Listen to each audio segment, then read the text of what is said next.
Turbocharging is a technology that many people have heard of but don't fully understand. After reading about its principles, you'll see that it's quite simple.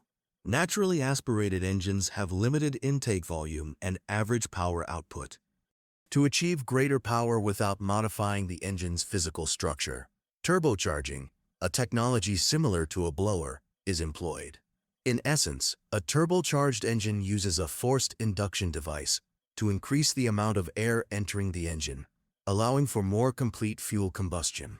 The turbocharger harnesses the engine's exhaust gases, converting their high temperature and pressure into mechanical energy to drive a turbine.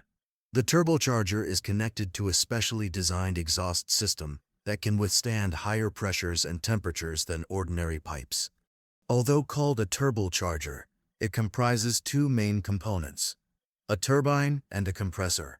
Hot, high-pressure exhaust gas flows through the turbine, driving an exhaust wheel, which in turn transmits rotational power to the compressor via a connecting shaft.